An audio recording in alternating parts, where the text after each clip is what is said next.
Welcome to It's No Accident, a podcast about the challenges of personal injury and wrongful death law in Florida, one of the nation's most complex legal environments. You'll hear compelling stories about real cases from our law firm in Tallahassee that will help you better understand your rights and protect yourself from the negligence of others. I'm Mark Nani. And I'm Jaeson Hamola. And this is It's No Accident. In a lot of these podcasts, we talk a lot about car crashes, and because of course that's a lot of the cases we handle, but we also handle a decent amount of, I guess generally you could call it premises liability cases, slip and falls, trip and falls, and it's not just limited to those. I mean, it's really like any time someone gets hurt at a commercial establishment because of some type of negligence. I think we've had, aside from the fall kind of cases, we've had, stuff falling off shelves on people or shelves, collapsing on people, all kinds of stuff like that. And so I know, I think over the years we've both kind of come up with a lot of, or at least several tips or things that people should keep in mind if you're involved in one of those kind of incidents in terms of what should you do, what should you not do, things that we've probably seen ourselves in terms of things we wished a client would have done or would have not done after a fall. And so what are some of the ones that come to mind for you in terms of things you would typically tell people to make sure they do or don't do after a fall or some type of injury at a store, so to speak? Well, I would say first and foremost, and it seems pretty simple, but don't leave. Right. Report the incident and don't just leave. Mm-hmm. I've had so many clients that just leave the store and then they realize that they have an injury and then they want to make a claim against the store. And then they come in and we ask them if they reported it, and they say, well, no, I didn't report it. And you ask them why, and they're like, well, I was embarrassed that I fell. Right. There was a bunch of people around and I was embarrassed. Or, I wasn't hurting directly at that time. My adrenaline was pumping and I just kind of wanted to get up and get out of there. Mm-hmm. So first and foremost, I mean, it seems pretty simple, but just don't leave. Right. Report the incident. If there's a witness there and you can't get up off the ground, have the witness go tell somebody. If you are able to walk, go find a store associate, go find somebody that works on the premises, let them know that something happened. Because there are protocols in place at any establishment or there should be protocols in place at any establishment that you go into for situations like that. Right. And one of the things that they're going to do is they're going to document the time that you fell, the time that you tripped. They're going to document what it was that you slipped or tripped on, or what it is that fell off the shelf that hit you. They're going to get witness statements. They're going to do a lot of investigation that wouldn't be done if you just got up and left. Exactly. For sure. And like you said, I mean, I've had tons of people say the same thing. Oh, well, I was embarrassed. I just wanted to get out of there. I didn't want everybody staring at me or something like that. And I get it. I think it's a totally natural and normal reaction. And so it's like almost like you got to kind of overcome that initial reaction and realize you got to kind of stand up for yourself, basically. No one's going to document this stuff for you. No one's going to go report it for you usually. And a lot of times, obviously if you're hurt really bad and you need an ambulance, you need to go to the hospital right away. Obviously that should be your focus, but otherwise, it's kind of on you in that moment to try to help collect some of the evidence or preserve some of the evidence for your own case. Right. And because you said, we'll have clients who they didn't report it right away. And, these days, most of these stores have surveillance cameras everywhere. Right. And so if you come back 2 or 3 or 4 days later and report it, they can go back on the tape and confirm that it actually happened.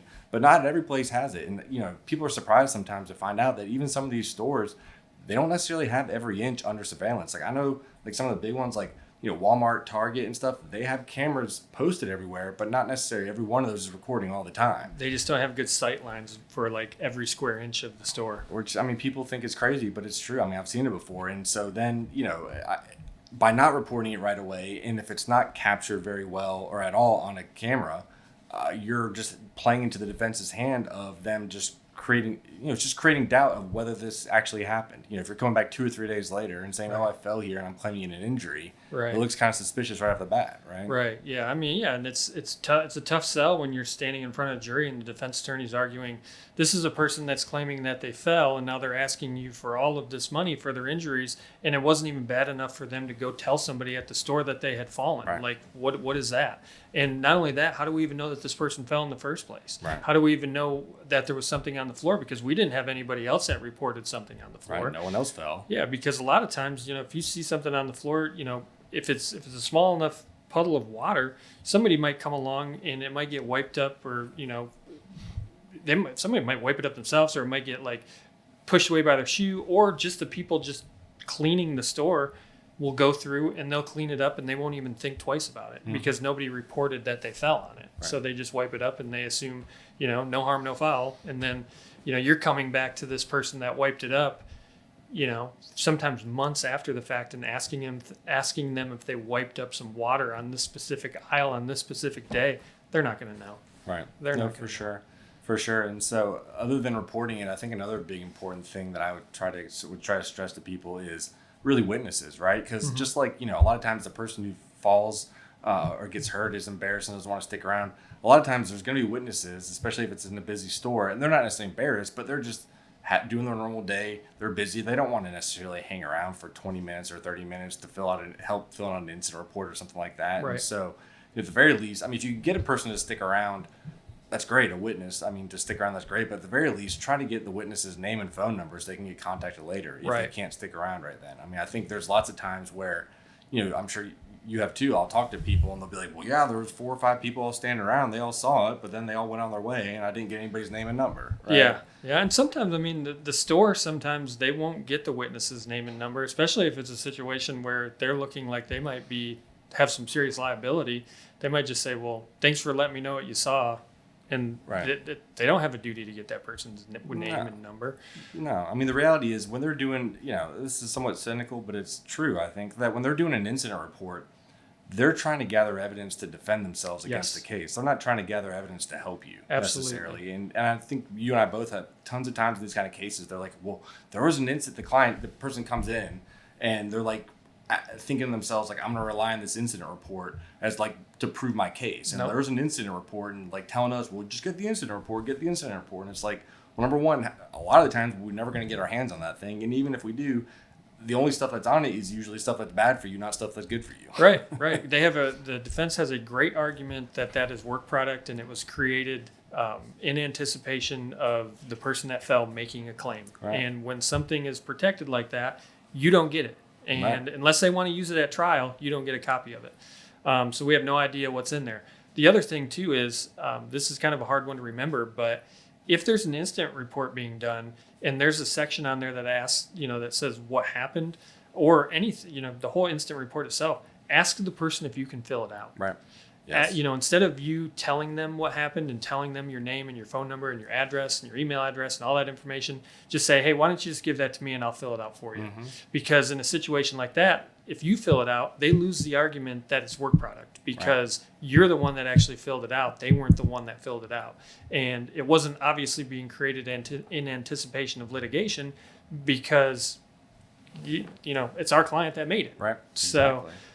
They lose that right. So if you write on it, you do have the ability to get the report. So that's something to remember in a situation like this. Absolutely. Along those lines, I would just say also ask for a copy of it. 9 times out of 10, they're not going to give it to you. Yeah. But you can at least ask for it. And sometimes you'll get a newbie person who slips up and gives you a copy. Yeah. Or I've even had clients before who the person is like, I can't give you a copy of it, and then my client said, well, let me take a picture of it, and took a picture of it with their phone real quick, and the person let them do that. And again, just going back to number one, obviously you have a copy of it, and so if the one that comes up later looks different, that's a problem.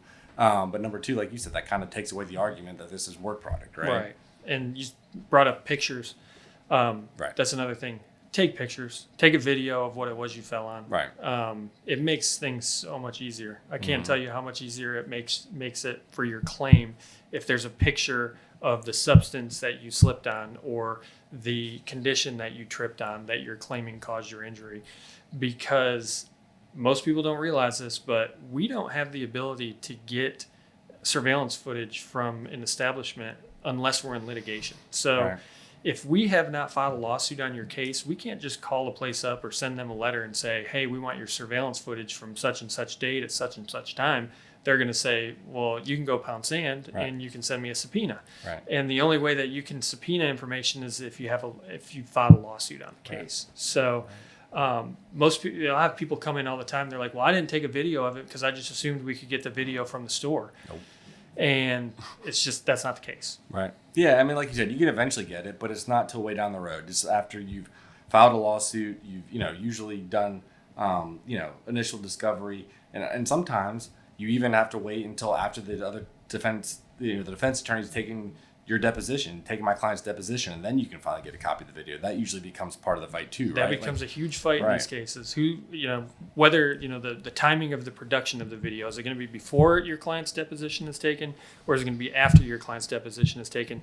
And there's really no hard and fast rule on it, and it changes from judge to judge, and it's really up to the judge and in their discretion as to whether or not they want to give the video before depo or after depo. Exactly. So, right. So again, going back to, if you take your own videos and stuff, then you don't have to rely on that. Right. Right. I would say also asking, whichever employees are coming up to you and assuming there's, at least one employee is going to come up and help you and maybe asking you an ambulance and do an incident report, just asking any questions and trying to get any admissions or any information you can out of these employees in terms of, like, if it was a spill or something along those lines, like, how long has that been here? Why hasn't that been cleaned up? Asking those kind of questions. I think you would agree that in some of these slip and trip and fall cases we have, some of the best evidence we get comes from an employee making an honest admission after the fact, in terms of saying, like, oh yeah, my boss told me to clean it up an hour ago and I just forgot, or something along those lines, which it can be hugely important,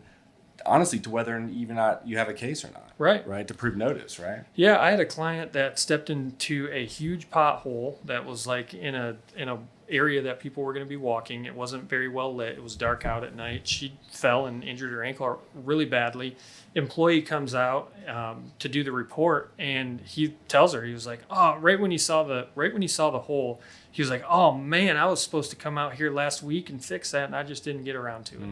And those admissions are gold. That in was these cases. Probably the most important piece of evidence in that entire case. That's the most important piece of evidence, because in these cases, you have to be able to show that there was notice. Right. You have to be able to show that the defendant had actual or constructive notice that the condition was there and that they failed to do something to remedy the condition.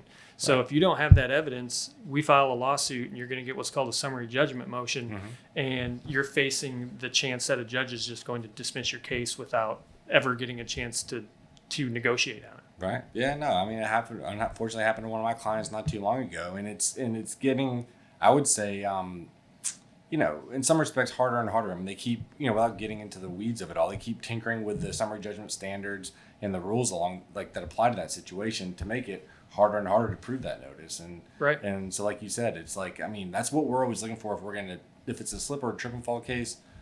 When we're deciding whether to take the case or not, we're looking for some evidence of notice. And if there's no evidence there, a lot of times we won't even take the case, because of what you said. Because otherwise, you take the case, you file the lawsuit, you're going to get thrown out of court, and it's just a big waste of time and money. Yeah, and I don't want to have a case sitting in my file that I'm working on for years sometimes, and the only evidence that I have is me relying on possibly getting a video at some point that's going to show that they had notice. Right. It's much easier, and we're more likely to take a case on if there's evidence that was gathered up front even before you come in to meet with us.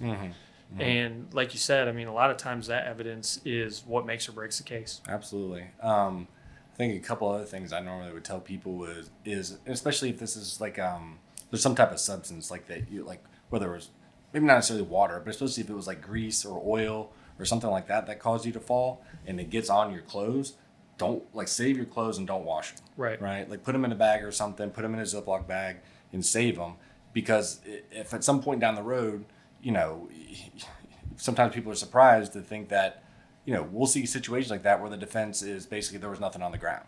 Right. Like you just tripped over your own feet. Right. There's nothing there. And or it was your shoes. Yeah. Right. And so if you have, and save your shoes too, right? So that way, if you have the clothes where we could actually test it and be like, oh no, this was actually grease or this was oil or whatever, to prove there was something there, combined with, your brand new Nikes that have great tread on the bottom of them, that's going to give us a lot of evidence to work with, versus if you don't save anything and you wash all your clothes and then you're just saying, oh, well, there were some stains on my clothes. Well, it doesn't really help a whole lot if you don't have the clothes. Yeah, I would say the main takeaway is, if there's one thing you can take away from this, is more evidence for us is way better than less evidence when it comes to these premises liabilities, slip and fall, trip and fall type cases, because it makes our life so much easier and it makes your case so much better when we've got that information on the front end. Yeah.